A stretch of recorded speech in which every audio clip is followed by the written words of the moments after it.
Hello friends, welcome back to my YouTube channel. My name is Mohammad Abid MTech Structure.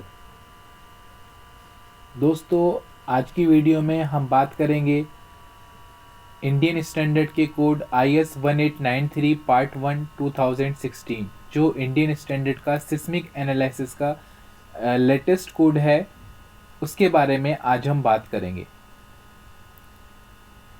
दोस्तों, seismic analyse में हम जो भी factors लेते हैं, जो भी अपने स्ट्रक्चर को डिज़ाइन करने के लिए जो भी आपका स्टेप्स फॉलो करते हैं सिस्मिक एनालिसिस के लिए, वो हम एज़ पर कोड करते हैं। इस कोड में कौन कौन से ऐसे क्लॉज हैं जो हमारे लिए इम्पॉर्टेंट हैं, और हम यहाँ से उसको सीखेंगे, जानेंगे, अच्छे से समझने की कोशिश करेंगे कोड को कि ये कोड हमारे लिए कितना इम्पॉर्टेंट है। कौन कौन से ऐसे क्वेश्चंस हैं जो इंटरव्यू में पूछे जाते हैं, कौन से ऐसे क्वेश्चंस हैं या कौन सी ऐसी चीज़ें हैं जो हमको पता होना बहुत ज़रूरी है, तभी हम अपने स्ट्रक्चर को अच्छे से डिज़ाइन कर पाएंगे। तो आप देखोगे डेस्कटॉप पे यहाँ पर कोड ऑलरेडी ओपन है। IS 1893 पार्ट 1 2016 है, वो बिल्कुल लेटेस्ट कोड है। इसी कोड से मैं आपको समझाने की कोशिश करूँगा।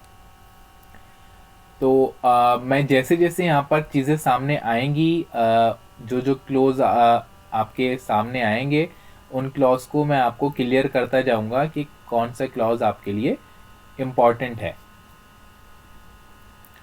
और हम लोग फॉलो करते हैं उन क्लॉज को।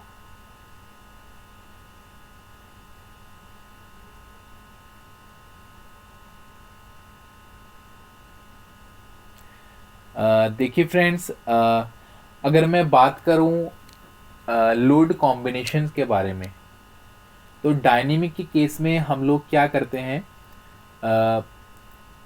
एक्स और जेड ये हॉरिजॉन्टल होते हैं, हमारे प्लेन होते हैं।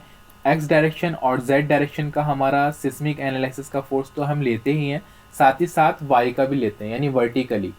तो जो वाई का लेते हैं हम, वो यहाँ पर आपको कोड में बोल रहा है। और जब आप एक साइड का आप सिस्मिक लोड लोगे, तो आपको दूसरी साइड यानी एक्स का आप ले रहे हो तो जेड का भी आपको 30% लेना पड़ेगा, और जेड का ले रहे हो तो एक्स का भी आपको 30% लेना पड़ेगा। आप यहाँ पर क्लियर देख सकते हो, एक्स के साथ में आपको दूसरी डायरेक्शन का भी यहाँ पर 30% लिया है। यहाँ पर ये लोकल है, इसलिए वाई बोल रहा है। हमारे स्टड प्रो में एक्स और जेड है, तो एक्स के साथ में इसने यहाँ पर 30% जेड लिया है, और जेड के साथ में 30% यहाँ पर एक्स लिया है। तो हम जो कॉम्बिनेशन बनाएंगे उसमें आप एक डायरेक्शन का जब सिस्मिक एनालिसिस आप इंक्लूड करोगे अपनी कॉम्बिनेशन में, एक्स डायरेक्शन अगर आप लोगे तो साथ ही साथ आपको जेड डायरेक्शन का भी 30% लेना है, और जेड डायरेक्शन अगर आप ले रहे हो तो उसके साथ में प्लस करके प्लस और माइनस आपको 30% एक्स का भी लेना है। और दूसरी बात, जो आपको वाई डायरेक्शन का लोड है वो भी आपको यहाँ पर इंक्लूड करना है, यानी कि एक्स वाई जेड तीनों ही आपको यहाँ पर सिस्मिक में आपको इंक्लूड करने हैं। ठीक है, वाई डायरेक्शन का जो है आपको, वो आपको 30% ही यहाँ पर लेना है, सिर्फ वो आपको 100% नहीं लेना। बट एक्स और जेड आपको 100% लेना है, और उसके साथ में आपको दूसरी डायरेक्शन का जो है वो 30% लेना है। तो एक क्लोज आपका ये हो जाता है। उसके बाद यहाँ भी देखिए वही चीज़ बताई गई है। उसके बाद आप देखोगे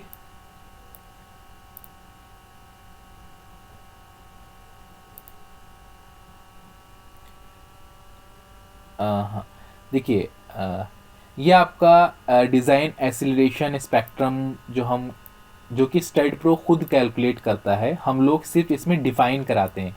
अब ये क्या क्या चीज़ें होती हैं, क्या क्या चीज़ें हम इसमें डिफ़ाइन कराते हैं जो हमें स्टड प्रो बताता है। आप देख रहे हो यहाँ पर Z/2 SA/G अपॉन R/I।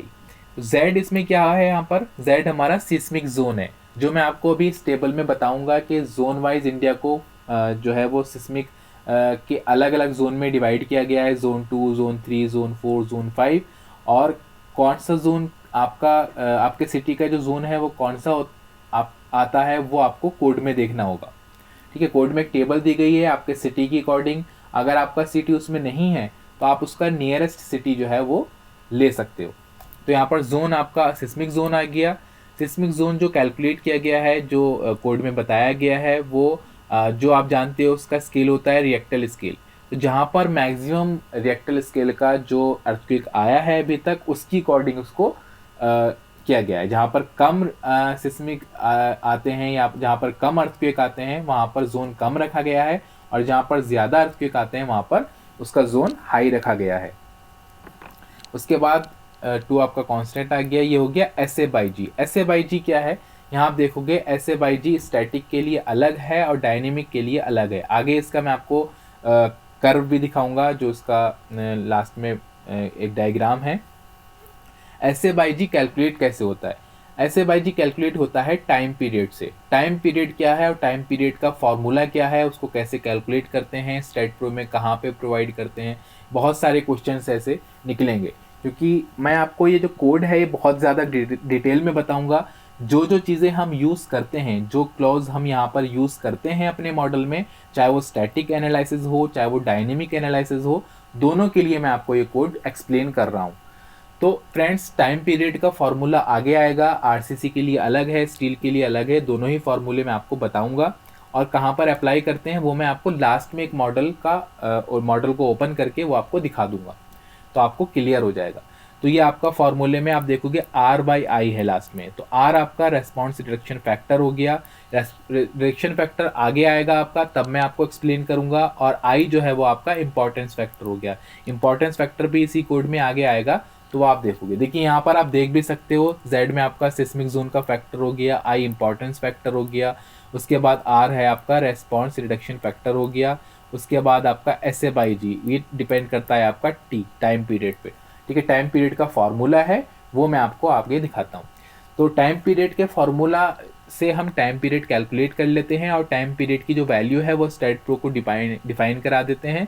तो स्टैट प्रो टाइम पीरियड की वैल्यू के थ्रू SA/G की वैल्यू फाइंड आउट कर लेता है। अगर आप मैनुअली कैलकुलेट करना चाह रहे हो तो आपके पास टाइम पीरियड है, तो टाइम पीरियड से आप यहाँ से ये वैल्यूज़ निकाल सकते हो। जैसे कि आपके 0.5 से अगर कम है टाइम पीरियड, आपका जो वैल्यू है टाइम पीरियड की, और 0 से ज़्यादा है, तो आपकी वैल्यू ये होगी स्टैटिक के केस में। और सॉइल टाइप के ऊपर डिपेंड करता है ये। आपका यहाँ पर रॉकी एंड हार्ड सॉइल है तो आप ये देखोगे, आपका मीडियम सॉइल है तो आप ये देखोगे, और आपकी सॉफ्ट सॉइल है तो आप यहाँ देखोगे। ये स्टैटिक का है। और डायनेमिक की बात करता हूँ तो ये है आपके हार्ड सॉइल, मीडियम सॉइल और सॉफ्ट सॉइल। तो ये सॉइल का टाइप आपको सॉइल रिपोर्ट में मिल जाएगा। सॉइल रिपोर्ट की ऑलरेडी मैं वीडियो बना चुका हूँ अपने यूट्यूब चैनल पर, कि सॉइल रिपोर्ट को कैसे आपको देखना होता है, कौन कौन सी चीज़ें उसमें काम की होती हैं, आपकी SBC आपको कहाँ पर मिलती है। ठीक है, वो सारी चीज़ें मैं आपको बता चुका हूँ। सेटलमेंट क्या होता है, तो अगर आपने अभी तक वो वीडियो नहीं देखी है तो हमारे चैनल पर जाकर उस वीडियो को ज़रूर देखें। और साथ ही साथ मैं आपको स्टैटिक और डायनेमिक एनालिसिस की सेपरेट वीडियोस बना के अपने यूट्यूब चैनल पर अपलोड कर चुका हूँ। एक बार आप वो भी ज़रूर देखिएगा अगर आप उसमें इंटरेस्टेड हैं तो यहाँ पर SA/G की अकॉर्डिंग स्टैट प्रो खुद कैलकुलेट कर लेता है। ठीक है, तो ये सारी चीज़ें हम इसको डिफाइन करा देते हैं। उसके बाद ए की वैल्यू जो यहाँ पर AH आप देखोगे, यहाँ पर AH की वैल्यू फाइंड आउट कर लेता है स्टैट प्रो। अब आगे एक फार्मूला है, जब आप और आगे जाओगे तो उसका एक फार्मूला है, वो वहाँ पर यूज़ होगा, मैं आपको दिखाऊंगा बाद में। अब यहाँ पर आप देखोगे,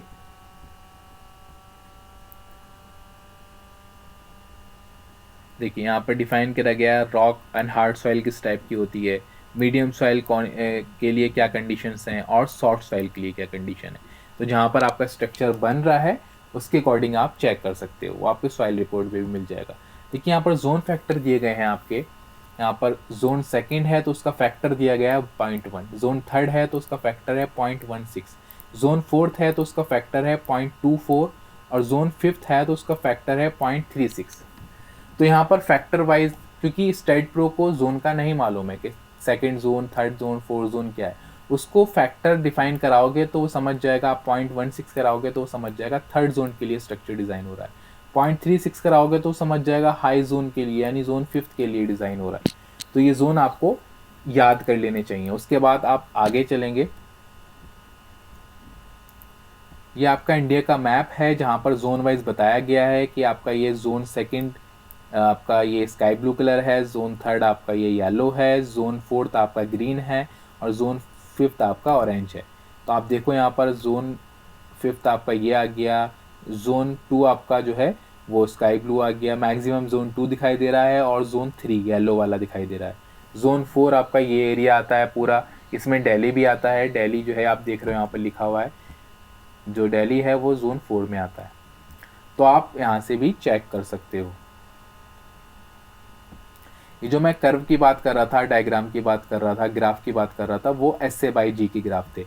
ये स्टैटिक का है और ये डायनेमिक का है, दोनों में थोड़ा सा डिफरेंस है, आप देख सकते हो यहाँ स्टार्टिंग में डिफरेंस है। तो ये आपको अगर आप कनेक्ट एडिशन यूज़ करते हो स्टेट प्रो का, तो आपको वहाँ पर डायग्राम भी शो होता है SA/G का।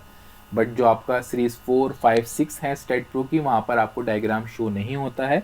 अगर आपने टाइम पीरियड कैलकुलेट कर लिया है और उसको डिफाइन करा दिया स्टेट प्रो को, तो आपका स्टेट प्रो जो SA/G की वैल्यू कैलकुलेट करेगा वो एक्चुअल करेगा। और आपने टाइम पीरियड नहीं कैलकुलेट किया है तो स्टेट प्रो खुद से कैलकुलेट करेगा और उसकी अकॉर्डिंग जो टाइम पीरियड आएगा उससे रिलेट करके आपको SA/G की वैल्यू को वो कैलकुलेट करेगा। तो अगर हम और नीचे आएँ तो देखिए एक ही काम का क्लोज आपको देखने को मिलता है 6.4.3.1। इसमें आपको बताया गया है कि आपको जो RCC स्ट्रक्चर्स हैं उसमें आप जो कॉलम है, कॉलम का इनर्शिया है आई ग्रोस, जो इनर्शिया है वो आपको 70% तक रिड्यूस कर देना है और जो बीम का इनर्शिया है वो 35% तक रिड्यूस कर देना है। तो ये सारी चीज़ें मैं आपको लास्ट में स्ट्रक्चर में दिखाऊंगा भी स्टेट मॉडल के, कि हम कैसे रिड्यूस करते हैं, कहाँ पर रिड्यूस करते हैं, ऑलरेडी आपको अच्छे से दिखाऊंगा ताकि आपको समझ आ जाए कि कोड से मैं रिलेट करूंगा चीज़ों को, ताकि आपको समझ आता रहे कि हाँ कोड को फॉलो करना कितना मस्ट होता है। कोड के जो इम्पॉर्टेंट क्लॉज हैं वो हमें पता होने चाहिए। ये हम जो इनर्शिया रिड्यूस करते हैं वो पैराग्राफ आप अगर पेज नंबर की बात करते हो 14 पे आपको देखने को मिल जाएगा।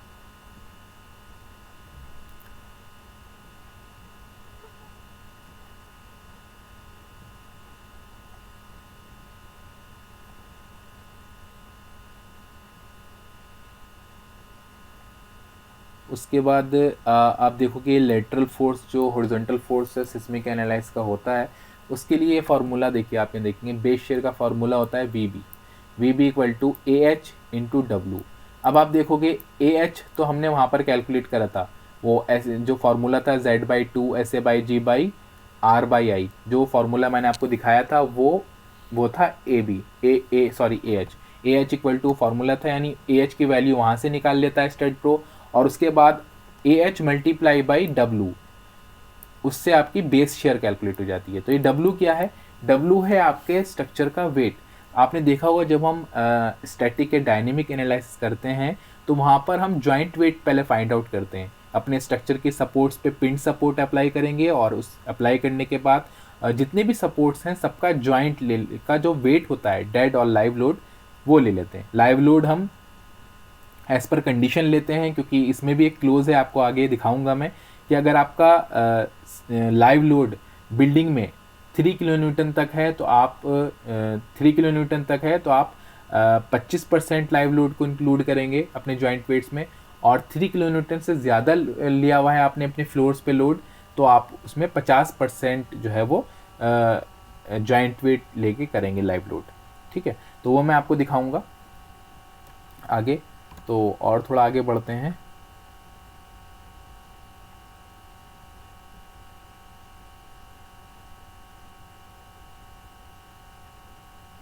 यहाँ पे आप देखोगे इम्पोर्टेंस फैक्टर दिया गया है, जो मैंने आपको बताया था। जो फार्मूला था Z/2 SA/G/R/I वहाँ पे भी था, और हम डिफाइन भी कराते हैं स्टेट प्रो में।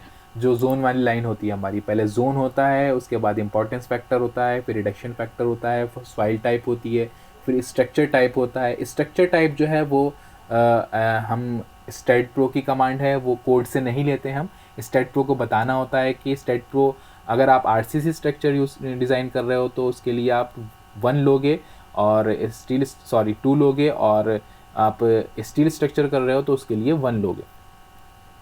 तो यहाँ पर आपका ये स्ट्रक्चर टाइप जो है वो आपको कोड में देखने को नहीं मिलेगा। इंपॉर्टेंस फैक्टर हम यहाँ पर देख लेते हैं। 1.5 के लिए आप कौन कौन सी स्ट्रक्चर्स हैं जो 1.5 के दायरे में आते हैं।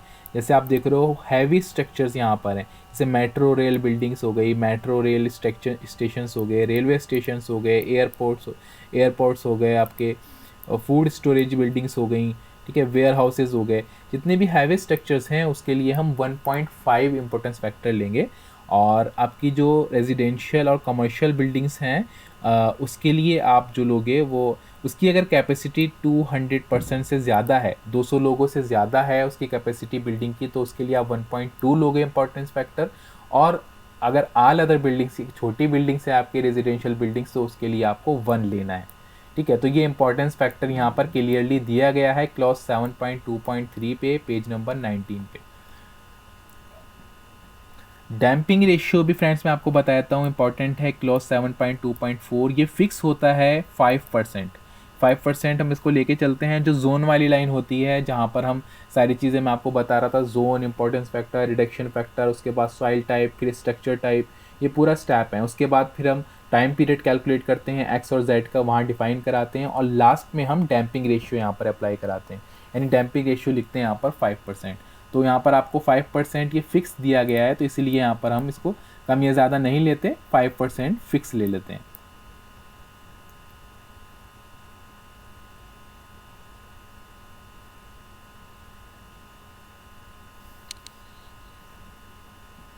उसके बाद आप देखोगे रेस्पॉन्स रिडक्शन फैक्टर आपको यहाँ पर देखने को मिल जाता है क्लोज 7.2.6 में। इसमें आपको अलग अलग बिल्डिंग टाइप्स, मूवमेंट फ्रेम है आपका, ब्रेसिंग है आपका, स्ट्रक्चर वॉल सिस्टम है, ड्यूल सिस्टम है, अलग अलग फ्लैट स्लैब है, सबका अलग अलग दिया गया है। यहाँ पर हम जनरली जो बहुत कॉमन है 3 और 5 है। 5 जो हम यूज़ करते हैं वो आरसीसी स्ट्रक्चर में करते हैं, क्योंकि हम आरसीसी स्ट्रक्चर जो है स्पेशल मूवमेंट के लिए करते हैं। और 3 जो है हम वो स्टील स्ट्रक्चर के लिए यूज़ करते हैं रिडक्शन फैक्टर, क्योंकि उसमें ऑर्डिनरी मूवमेंट हम यूज़ करते हैं। तो 3 हम स्टील स्ट्रक्चर के लिए यूज़ करते हैं रिडक्शन फैक्टर, और 5 जो है वो आरसीसी स्ट्रक्चर के लिए करते हैं। तो ये रिडक्शन फैक्टर का हो गया। उसके बाद आप नेक्स्ट देखोगे, हाँ, यहाँ पर आप देखोगे जो मैंने आपको बताया था, जब हम जॉइंट वेट कैलकुलेट करते हैं तो जॉइंट वेट में अगर आपके स्ट्रक्चर का लोड, आपने अपने फ्लोर पे लाइव लोड 3 किलो न्यूटन तक लिया है, तो 3 किलो न्यूटन तक आप क्या करोगे, 25% लाइव लोड इंक्लूड करोगे अपने जॉइंट वेट में, यानी डेड लोड तो 100% लोगे सभी जॉइंट्स का, और लाइव लोड 25% लोगे। वो हम कॉम्बिनेशन बनाते हैं, स्पेशल कॉम्बिनेशन, जिसमें डेड लोड 100% रखते हैं और लाइव लोड 25% लगते हैं, 0.25। और अगर आपका लाइव लोड हर फ्लोर पे या मैक्सिमम लाइव लोड आपका 3 किलो न्यूटन से ज़्यादा है, ठीक है, अबव है, तो आपको 50% इंक्लूड करना होगा जॉइंट वेट में लाइव लोड। तो ये भी आपका एक इम्पॉर्टेंट क्लॉज है। एक फ्रेंड्स इसमें एक क्लॉज और है, जिसमें आपको जब जॉइंट वेट आप कैलकुलेट कर रहे होते हैं तो आपको टेरेस का जो लाइव लोड है वो इंक्लूड नहीं करना होता।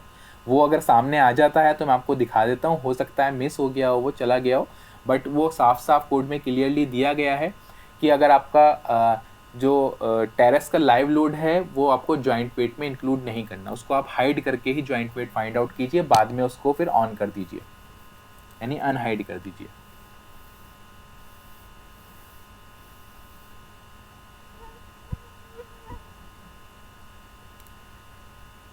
देखिए फ्रेंड्स, यहाँ पर आप देखोगे ये आपका फिर से बेशेर का फॉर्मूला मैं आपको समझा चुका हूँ, लेकिन यहाँ पर आप देखोगे टाइम पीरियड दिया गया। टाइम पीरियड के फॉर्मूले 3 यहाँ पर दिए गए हैं।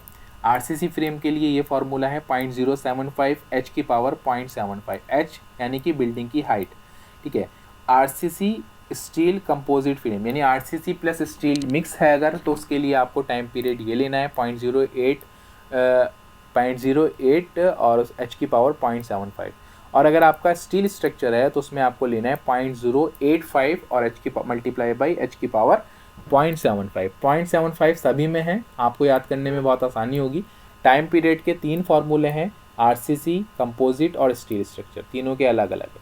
एक टाइम पीरियड का फॉर्मूला यहाँ भी दिया गया होता है, T=0.09h बाई √d, बट इसको लोग इसलिए यूज़ नहीं करते कि यहाँ पर क्लियरली नहीं बताया गया है किस टाइप की बिल्डिंग्स के लिए। यहाँ पर लिखा हुआ है ऑल अदर बिल्डिंग्स, यहाँ पर तो आपको क्लियरली बताया गया है कि आरसीसी के लिए, स्टील स्ट्रक्चर के लिए, बट यहाँ पर सिर्फ आपको ऑल अदर बिल्डिंग्स यहाँ पर लिख दिया गया है, इसलिए इसको यूज़ नहीं किया जाता ज़्यादा।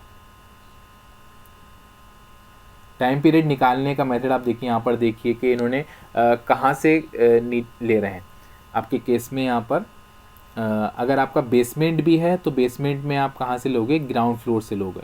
और आपका अगर लेवल आपका अलग अलग है, यानी कि आप देखो कि आपका जहाँ बिल्डिंग बन रही है वहाँ लेवल नीचे है और ऊपर जाके जो है बाहर है, तो आप उस लेवल तक लोगे, नीचे तक लोगे, टोटल हाइट लोगे अपने स्ट्रक्चर की। यानी कि जो आपका जितना आपके पेडेस्टल्स सॉइल के अंदर हैं उनको आप इंक्लूड नहीं करोगे, सॉइल लेवल यानी नेचुरल ग्राउंड लेवल से आप इंक्लूड करोगे टेरेस तक, वो आपका हाइट हो जाएगी। यानी जो मैंने आपको फार्मूला दिखाया है इसमें जो h है वो आपको यहाँ से देखने को मिल जाएगा।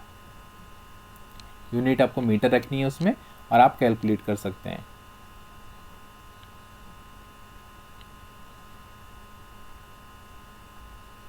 ये फार्मूला है जो फोर्स कैलकुलेट करता है स्ट्रेट प्रो सिस्मिक का, वो ऑटोमेटिक स्ट्रेट प्रो में फिक्स है, उसमें हमें कैलकुलेट करने की ज़रूरत नहीं होती है। एक डायफ्राम भी है, डायफ्राम के बारे में भी मैं आपको उस मॉडल में अभी बता दूंगा, एक्सप्लेन कर दूंगा कि डायफ्राम कैसे यूज़ करते हैं, क्योंकि कोड डायफ्राम के लिए हमसे बोलता है कि डायफ्राम लगाना आपको मस्ट है।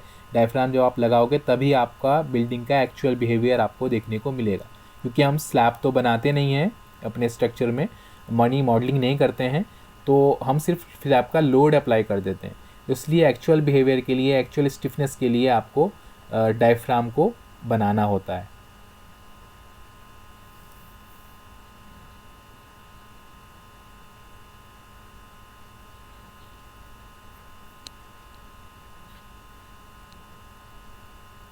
उसके बाद आपका कुछ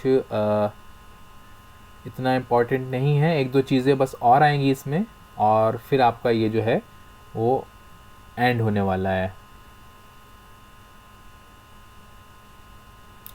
कोड तो बहुत बड़ा है, इसमें आपको जितना ज़्यादा आप इसको पढ़ोगे उतनी ज़्यादा आपको नॉलेज मिलेगी, उतना आपको सीखने को मिलेगा। बट जो बहुत ज़्यादा इम्पॉर्टेंट टॉपिक्स थे वो मैंने आपको डिफ़ाइन करने की कोशिश की है कि कम से कम इतना है कि आपका स्टैटिक और डायनेमिक एनालिसिस जो हम कर रहे हैं वो गलत ना हो जाए, वो आपको पता होना चाहिए। कौन सी कमांड आप किस पेज नंबर से ले रहे हैं, कौन से क्लॉज से ले रहे हैं, वो एटलीस्ट आपको पता होना चाहिए।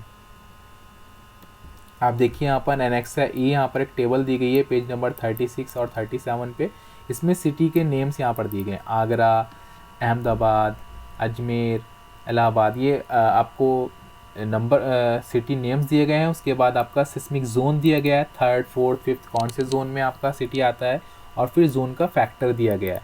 तो आप यहाँ से इजीली चेक कर सकते हैं, या फिर गूगल भी कर सकते हैं कि आपका सिटी कौन से सिस्मिक जोन में आता है, तो आपको गूगल पे भी पता लग जाएगा। लास्ट में आपकी ये टेबल ही आती है फ्रेंड्स, उसके बाद आपका कुछ इतना इम्पोर्टेंट नहीं है इसमें। हाँ, ये रेफरेंसेस आ गए और आपका कोड एंड हो गया। तो फ्रेंड्स देखा आपने, इतना बड़ा कोड था, उसमें इतने सारे पेजेस थे और उसमें जो भी इम्पोर्टेंट था, जो कंक्लूज़न था, जो हम स्ट्रेट प्रो में कमांड यूज़ करते हैं, कहाँ से लेते हैं, किस पेज से लेते हैं, कौन सी चीज़ क्या होती है, वो सारी चीज़ें मैंने आपको इस कम टाइम में ज़्यादा चीज़ें समझाने की कोशिश की आपको। और आप देखोगे यहाँ पर, अब मैंने आपसे प्रॉमिस किया था कि मैं आपको एक्सप्लेन भी करूँगा सिस्मिक के बारे में, तो मैं इनपुट इसकी ओपन कर लेता हूँ और आपको जल्दी जल्दी यहाँ पर दिखा भी देता हूँ कि कौन सी चीज़ें यहाँ पर हमने देखी। यहाँ पर मेंबर क्रैक हमने जो आपको बताया था, इनर्शिया रिड्यूस करते हैं हम कॉलम का 70% और बीम का 30% तक, वो यहाँ पर रिड्यूस किया गया है 70% और ये 35%। ये बीम का 35% रिडक्शन किया गया है, आप देख रहे हो, और कॉलम का जो है वो 70% तक जो है रिडक्शन किया गया है। यानी कि आप कैसे करोगे इसको ग्राफिकली, अगर मैं देखूँगा स्पेसिफिकेशन में आप जाओगे तो आप यहाँ पर देखोगे ये रिडक्शन, यहाँ पर रिडक्शन किया हुआ है 70% तक कॉलम का और 35% तक बीम का। यहाँ बीम पे क्लिक करके और आप यहाँ पर प्रॉपर्टी रिडक्शन फैक्टर पे क्लिक करोगे तो यहाँ पर आप एक बार यहाँ पर RIY में यहाँ पर रिड्यूस करोगे 0.7, एक बार RIZ में। इसी तरह बीम के लिए एक बार RIY में 0.35 और एक बार RIZ में, और फिर उनको असाइन करा दोगे, कॉलम का कॉलम पे, बीम का बीम पे, ठीक है। और उसके बाद आप देखोगे नीचे डायफ्राम भी आपको शो हो रहा है। देखिए मैं डायफ्राम भी दिखा देता हूँ आपको, हाईलाइट। जैसे मैं हाईलाइट करूँगा तो जिस फ्लोर का डायफ्राम होगा उसी फ्लोर का शो हाईलाइट हो जाएगा। आप देखो पॉइंट्स आपके हाईलाइट हो जाएंगे। ये डायफ्राम होता है फ्रेंड्स। इसको कैसे लगाते हैं, बीम में जाएंगे, सॉरी आपका यहाँ पर नोड पे क्लिक करेंगे और ये मास्टर स्लेव्स और डायफ्राम एक ही चीज़ है, तो आप कोई सी भी दोनों में से कोई भी एक चीज़ लगा सकते हो। या डायफ्राम का नंबर यहाँ पर आप डिफाइन कराओगे, हाइट डिफाइन कराओगे अपनी, आप हाइट या रेंज दोनों में से कोई भी चीज़ डिफाइन करा सकते हो और उसको यहाँ पर ऐड कर दोगे। तो ये आपका डायफ्राम है। मैं आपको अगर एडिटर की बात करता हूँ तो एडिटर में भी आपको दिखा देता हूँ डायफ्राम कहाँ पर लगा होता है। देखिए यहाँ पर फ्लोर डायफ्राम, उसके बाद डायफ्राम का शॉर्ट फॉर्म DIA, उसके बाद उसका नंबर 1 2 3 4 फ्लोर वाइज या नंबर दिए गए हैं और फ्लोर की हाइट यहाँ पर दी गई, टाइप रिजिड और हाइट। रिजिड डायग्राम हमने यहाँ पर यूज़ किया हुआ है। तो ये आपका डायफ्राम जो अपने स्ट्रक्चर में लगाना मस्ट होता है, जो कोड बोल रहा है तो वो हमने यहाँ पर यूज़ किया है। मैंने आपको एक चीज़ और बताई थी कि दूसरी डायरेक्शन का अर्थक्वेक भी हम 30% जो है वो लेते हैं। आपने यहाँ पर देखा कि एक डायरेक्शन का लिया हुआ है, साथ ही साथ 0.3 EZ, यानी EX आपने यहाँ पर डेड लोड के साथ में X डायरेक्शन का अर्थक्वेक लिया हुआ है, फिर 30% Z डायरेक्शन भी। इसी तरह आपने यहाँ पर Z डायरेक्शन लिया हुआ है और 30% X डायरेक्शन। आप कहीं पर भी चेक करोगे आपको x के साथ में z डायरेक्शन 30% मिलेगा और z के साथ में x डायरेक्शन 30% मिलेगा, क्योंकि यहाँ पर जो फैक्टर है वो 1.5 का फैक्टर है, तो उस 30% को हम 1.5 के फैक्टर से मल्टीप्लाई करके यहाँ 0.45 लिखेंगे। ठीक है, तो ये सर्विसेबल स्टार्टिंग में हमारे कॉम्बिनेशंस थे और उसके बाद ये फैक्टर्ड कॉम्बिनेशंस हैं। तो जो फैक्टर भी होगा हमारा 1.2 का, 0.9 का, 1.5 का, उसको 0.3 से यानी दूसरी साइड का जो आपका सिस्मिक का फैक्टर है आपका, उससे मल्टीप्लाई करोगे आप, तब आपको यहाँ पर लिखोगे। तो एज पर कोड ये मॉडल बना हुआ है और हमने इसको यहाँ पर इंक्लूड भी किया हुआ है कॉम्बिनेशंस में। आपका यहाँ पर एक जोन वाली लाइन मुझे आपको एक्सप्लेन करनी थी, वो मैं आपको दिखाता हूँ। देखिए यहाँ पर डिफाइन 1893 आपका लेटेस्ट कोड है। उसके बाद आपका लेटेस्ट नहीं, 1893 आपका इंडियन स्टैंडर्ड का सिस्मिक एनालिसिस का कोड है और लेटेस्ट है आपका 2016। बट ये सीरीज़ 4, 5, 6 जो है स्टेट क्योंकि वो 2016 को सपोर्ट नहीं करता है। अगर आप कनेक्ट एडिशन यूज़ करते हैं स्टेट 2 का तो आप उस पर 2016 भी यहाँ पर लगा सकते हैं। एक दिन वीडियो लेकर आऊँगा आप लोगों के लिए कनेक्ट एडिशन पे डिटेल में कि कैसे हम कनेक्ट एडिशन को यूज़ करते हैं, कनेक्ट एडिशन क्या है, कैसे इंस्टॉल करना है। लेकिन आज हम बात कर रहे हैं यहाँ पर कोड से रिलेटेड। तो अब यहाँ आगे आप नेक्स्ट लाइन में देखेंगे जोन। सबसे पहले जोन दिया गया है 0.024, 2.24 होता है आपका fourth zone. Reduction factor RF short में दिया गया है 5 आपका लिया गया है क्योंकि RCC स्ट्रक्चर है। यहाँ पर इंपॉर्टेंस फैक्टर 1 लिया गया है क्योंकि रेजिडेंशियल छोटी सी बिल्डिंग है। SS यानी कि सॉइल टाइप आपका 2 लिया गया है, जो मैंने आपको एक्सप्लेन किया, मीडियम सॉइल है यहाँ पर। और स्ट्रक्चर टाइप आपका 1 जो कि स्टेट प्रो की कमांड है, ये कोड की नहीं है। 1 आपका RCC के लिए और 2 आपका स्टील स्ट्रक्चर के लिए। तो आपने 1 लिया हुआ है यहाँ पर RCC के लिए।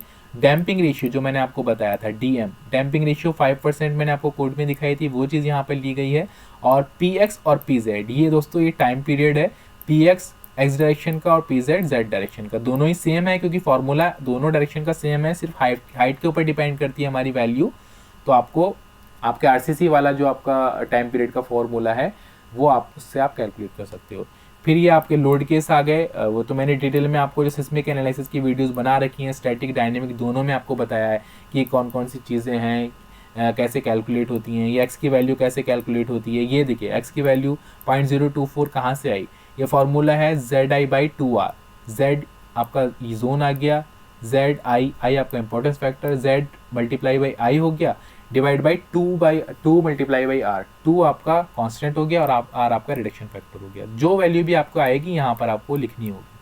तो ये आपका ZI/2R की वैल्यू यहाँ पर लिखी होती है। ये आपका डैम्पिंग रेशियो आप देखो 5% यहाँ पर सभी जगह दिया गया है। ठीक है, तो फ्रेंड्स मैंने एक कंप्लीट वीडियो बनाई है जिसमें आपको पूरा स्टैड एडिटर एक्सप्लेन किया है स्टार्टिंग से एंड तक, कि कैसे स्टैड एडिटर में कौन कौन सी कमांड्स होती हैं, कैसे हम उसको समझ सकते हैं। ठीक है, अगर आपने अभी तक नहीं देखा है तो उस वीडियो को ज़रूर देखिएगा। और साथ ही साथ मैंने ज्योमेट्री के लिए, जो ज्योमेट्री के कोऑर्डिनेट सिस्टम्स होता है, इस कोऑर्डिनेट सिस्टम से आपको ज्योमेट्री बना के दिखाई है स्टैट के एडिटर की। तो आपने अभी तक वो वीडियो भी नहीं देखी है तो उस वीडियो को भी एक बार ज़रूर देखिएगा। आपके लिए वो बहुत ही इंपॉर्टेंट होगी, वीडियो बहुत ही नॉलेजेबल होगी। तो फ्रेंड्स आज की वीडियो में इतना ही था। उम्मीद करता हूँ आज की वीडियो आपको क्लियरली समझ आई होगी, आपके डाउट्स क्लियर हुए होंगे। आप किसी स्पेशल टॉपिक पे वीडियो चाहते हैं तो हमसे हमारे टेलीग्राम चैनल पे जुड़ के, जो कि मैं डिस्क्रिप्शन बॉक्स में लिंक दे देता हूँ, या फिर हमारे कमेंट बॉक्स में आप हमें बताइए। और साथ ही साथ अगर आप हमारा पेड क्लास लेना चाहते हैं स्टड प्रो की, तो आप हमसे कमेंट बॉक्स में जुड़िए और कमेंट बॉक्स में या फिर हमारे टेलीग्राम चैनल पर आकर हमसे बताइए। तो फ्रेंड्स, आप लोगों के लिए स्पेशली वीडियो बनाता हूँ अपना टाइम निकाल कर। वीडियो अगर आपको पसंद आती है तो वीडियो को लाइक ज़रूर किया कीजिए और अपने फ्रेंड्स के साथ शेयर किया कीजिए। और आपने अभी तक हमारा चैनल सब्सक्राइब नहीं किया है तो हमारे चैनल को सब्सक्राइब कर दीजिए और साथ ही साथ बेल आइकन प्रेस कर दीजिए, ताकि आने वाली वीडियो के सभी नोटिफिकेशन आपको मिलते रहें। तो फ्रेंड्स, मिलते हैं एक और नई और इंटरेस्टिंग वीडियो के साथ। तब तक के लिए अपना ख्याल रखिए, मुझे इजाज़त दीजिए। Goodbye, take care.